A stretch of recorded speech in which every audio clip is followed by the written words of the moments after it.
I don't think it's bad for parents to sit down with their kid and they can talk about what the expectations should be. Let them have a little bit of say in it. Now, ultimately, the adult's going to make the decision, I'm sure. But I will say this, when you help people build something, they're less likely to break it down when they get to help you build it. So if you get input from your student or from your own child or whomever to help make the rules within reason, they're likely to follow those than to break the rules. You're listening to the smartsocial.com podcast. This is our District Talk segment where we interview district leaders to learn how they're keeping students safe on social media. And we also ask them questions that we get from parents all over the country in our program. Now, let's get back to the interview. Hi, my name is Elgin Card. I'm the proud superintendent of the Princeton City School District in suburban Cincinnati, Ohio. We have approximately 6,000 students, 11 buildings, 8 elementaries, high school, middle school, and an innovation center.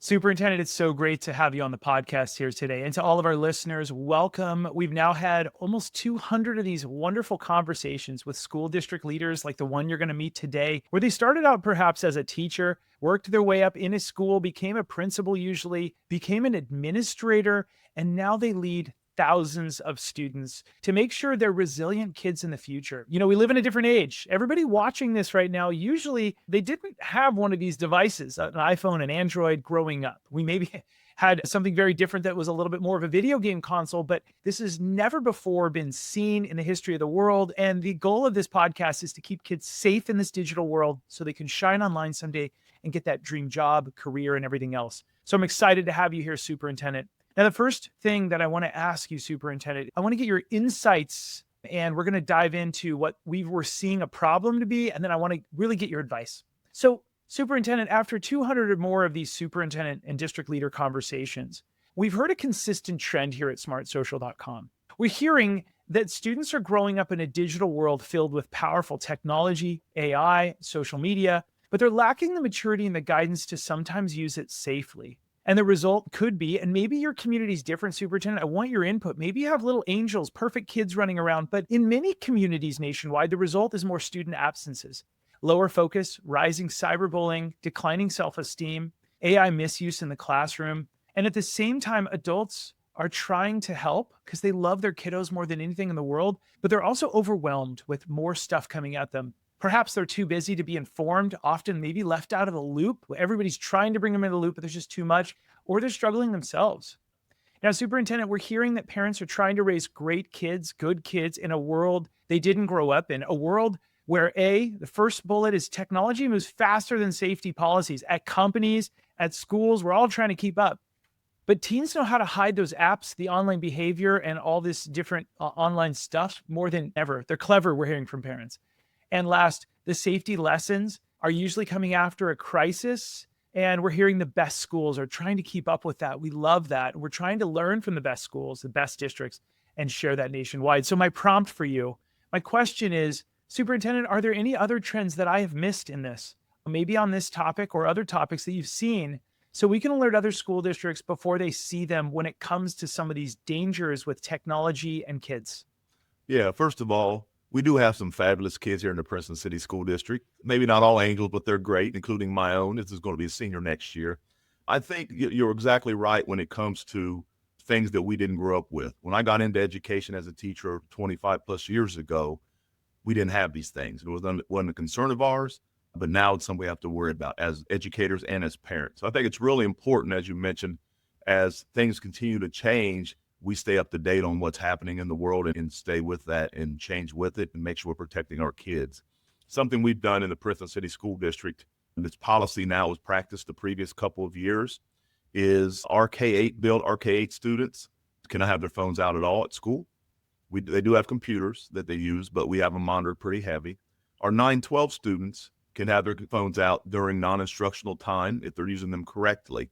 So one thing we do when they walk into class, we have like calculator holders where they put their phone, and that has been very beneficial. And our kids are doing a pretty good job with it. I was worried about our middle school, especially because this year is the first year that we told them no phones out at all. And they're doing a good job of following directions. I think part of it is they understand how important it is as we talk about that from time to time.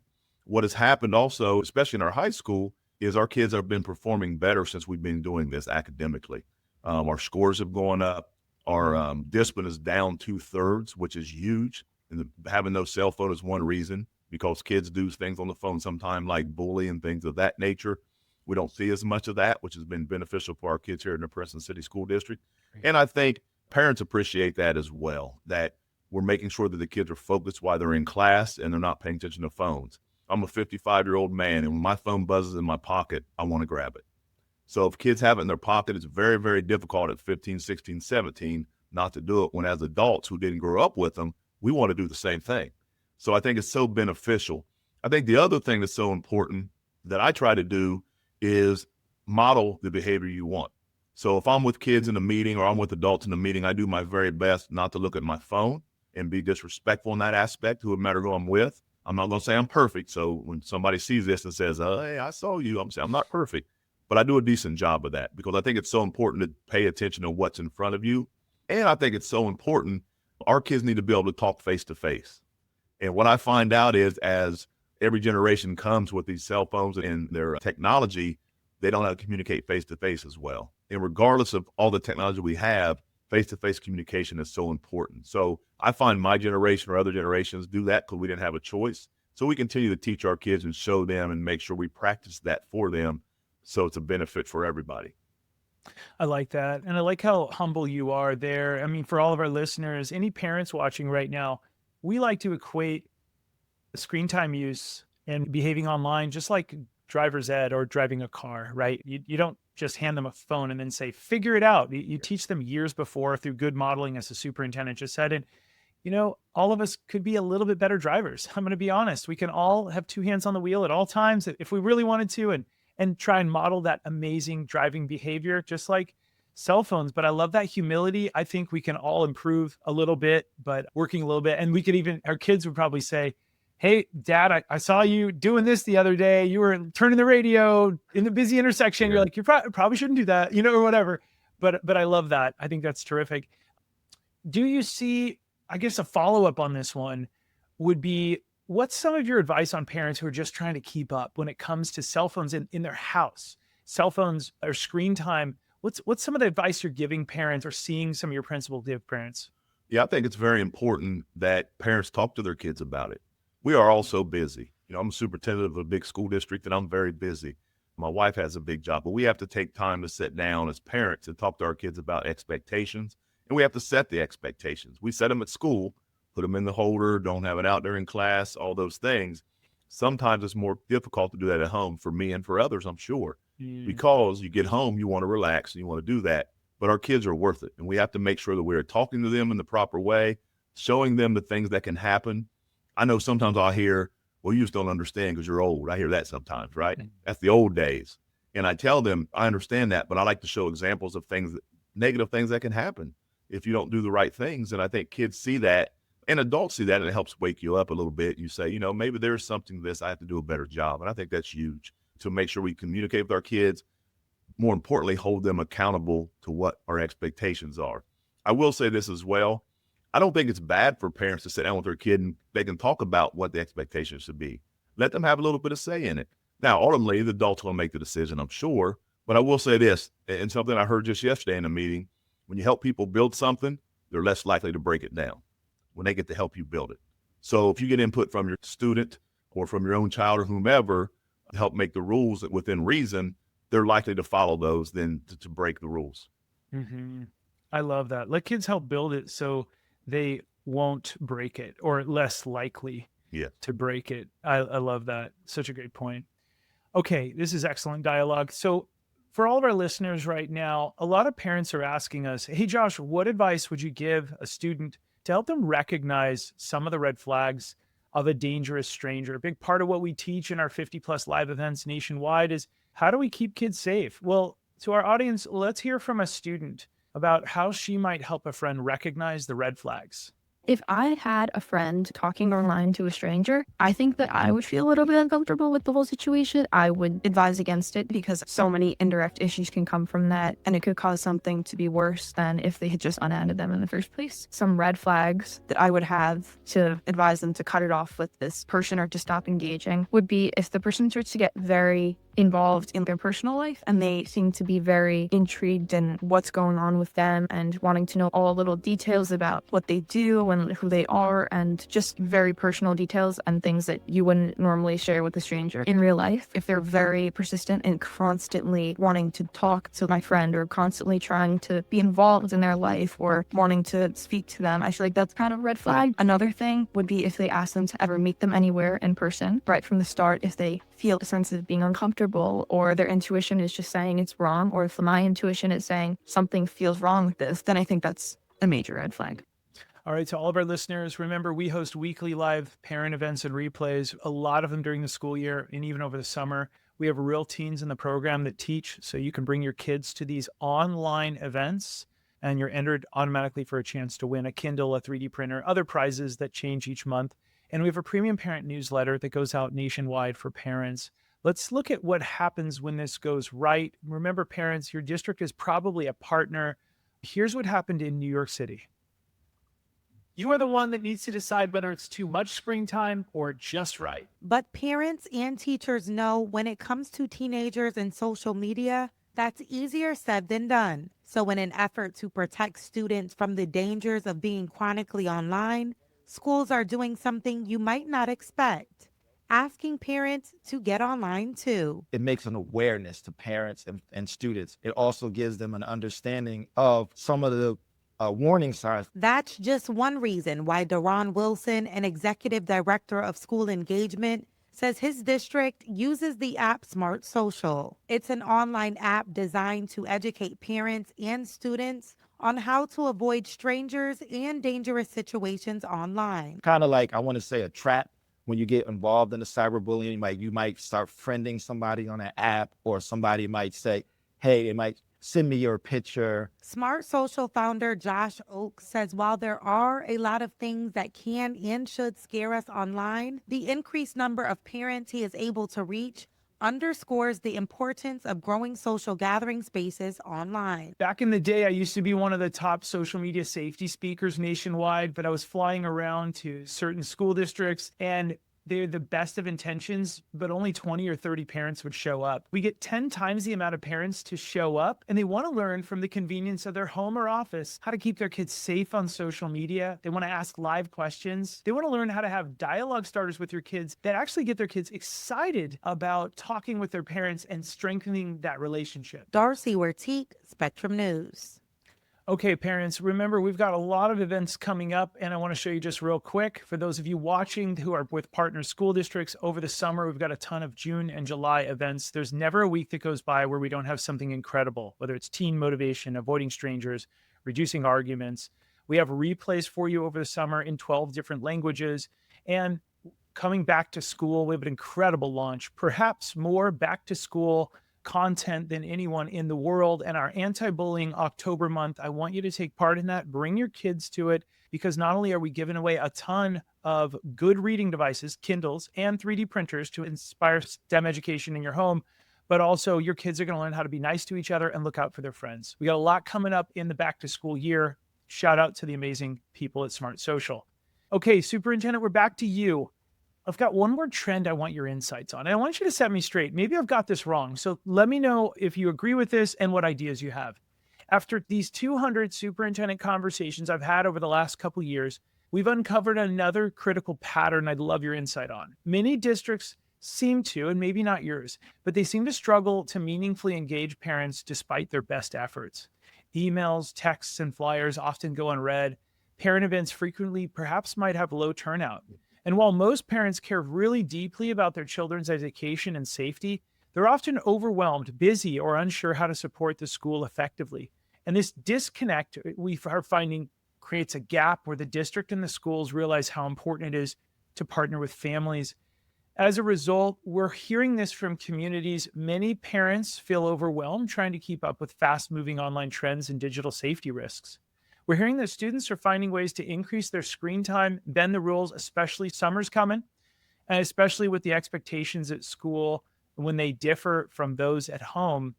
Superintendent, I'd love your advice, your insights. What trends or pain points are you seeing when it comes to parent engagement? Where do you feel families are struggling the most to stay informed or connected? Well, I would say in this day and age, families are busy. A lot of times, if you have two parents at home, they both work, and they may work different shifts. When they get home, they're tired. We understand that. But I also understand, and they need to understand that it's so important to make sure that we know where our kids are going. And that, as I mentioned earlier, that's that communication piece with your child. 5 or 10 minutes is all you need to have that conversation, which is really important. Something with parent engagement, we tried to make sure we send things out in all different ways, as you mentioned, many. So whether it's social media, whether it's our website, email, text, all calls, we're trying to do a little bit more from community, a little bit more flyers going out. We're trying to do every which way we can get that out, because there may be one of those ways that hits a person, and that's what they look at. So it's so important to be able to do that. As far as parent engagement and getting them to come to the school and have those conversations, I think it's important to try to layer things together. I know we do parent-teacher conferences. Especially when you get to high school, we don't have as many people show up. That seems to be a problem anywhere I've ever been, or other superintendents and principals I talk to. So we may have a FAFSA thing that night, or see College Credit Plus thing, or something like that to layer it to get people in the building. Then they'll go see the teachers. We had a Future Ready Fair here this spring where people can come for many different reasons, whether it's the military was there, there's jobs, there's arts, there's all kinds of different things they can see. We have a Hispanic Heritage Festival which brings that out and brings people out for many different things. We have ways for people to sign up for several things there that they may want. So trying to layer as much together as you can to get people to come and see what you have going on is really important. It's been pretty successful for us. While I wouldn't say I'm where I want us to be as far as that. And I think our elementaries as well do a lot of different things, kind of rewards for the students. If they have one of our buildings does, we get 100% of the parents to come to one event during the year. And that's one of their major goals. And so that's important as well. So just layering things together, trying to make sure there's something there for everybody to do or they might be interested in is really important. I would love, we have a Friday night football game, it's packed. I would love for our conferences and our other events to be like that. And we're getting better and better, but I want more. So that is some of the things you'll see going on. I think it's important for parents as well to make sure they're looking for those things, because it's your child, and it's so important that you know what's going on to the best of your ability. We're going to send things and do it, but we need you to make sure you're looking for them. You're follow us on all our platforms so you get it one way or another. Yeah, that's great. Those are some great tips. I love what you said. We're layering these things together. We have multiple, you didn't say this, but for all of our listeners and the other superintendents, what I'm hearing is multiple touch points. Some parents are responding really well, as I'm hearing to text messages nationwide. Emails are pretty good. Flyers, pick it up for others. Multiple languages is terrific. I've learned a lot from you, Superintendent, here today. You're using K-8. There's no phones out at all. Love that. And then 9 to 12 out during instruction, or maybe in wherever the teacher kind of wants it. Love how you're reporting. And that seems to be a common trend nationwide. This is you're in line with everybody else. It's great. I'm sure your teachers are probably loving that too, that they get to pick. Is that correct? It's kind of expected of them. The kids have to put their phones in the holders when they come in. That way it takes it off the teachers and it puts it on our building administration and us. So we tell them this is the expectation, this is what we have. And we expect our teachers to hold them accountable for it as well. And I think most of the teachers, or most all teachers, like that because they're getting kids' attention at that point. Yeah, that's great. And then if the teacher wants them to take it out to use it for instruction, they can do that as well. Is that right? Yeah, we're one-to-one computers, but also there's something they need it for. The teacher has autonomy in their classroom. Great. They're professionals. We have to treat them like professionals, but for the most part, we want them put away and paying attention to what the teacher needs them to pay attention. I love that, because then it's a rule. The teacher goes, I'm sorry, but the district set this rule. You got to put it away. The school has this rule. And then we can pull it out if we need it during the class. Tell them blame Mr. Card. It's his fault. Yeah, I love that. And that's good. That's good leadership is, I'm sorry, I'm going to be the bad person. Love that. And then let kids have the say in the rules. I love what you also said, let kids help build it so they're less likely to break it, if you will. Anything to help build. Yeah. Love that. I think adults are the same way, though. Not just kids, adults are the same way. If I just as superintendent say, here's what program we're going to use, and you don't get any say in it, the buy-in's not the same to where I say, let's look at these different programs, talk. It may not be the one everybody wants we end up choosing, but at least they've had a say and got to see it a little bit. And that's been beneficial for us as well. Amazing. Hey, Superintendent, I want to thank you for your time today. Thanks for taking time out from your busy schedule to share these answers with our community. Well, it was fun. I appreciate it. Anytime I get to talk about the great students and staff and community of the Princeton City School District, I'm willing to do that. So we appreciate you. I look forward to talking to you again and watching some more episodes. Thank you. To all of our listeners, remember, Smart Social loves you. We appreciate you. We're rooting for you. Keeping your kids safe on social media so they can someday shine online. We have 450 incredible resources in 9 languages to help you. And remember, whenever you're posting anything, remember to keep it light, bright, and polite. Our kids are seeing what we're doing online. We'll see all of you on the next episode. Have a great rest of the day. Thanks for listening to the smartsocial.com podcast. Smart Social helps parents understand technology and social media to keep their kids safe and successful. Be sure to join one of our weekly online live events to become the smartest parent on the block so you can keep your kids safe and protect their future. Also, don't miss our 450 plus online resources and replays you can watch on demand in multiple languages. Are you a school district wanting to unlock these resources for your parents? Reach out to us so we can protect your whole community each week. Have a great rest of the day, and we'll see you on the next episode.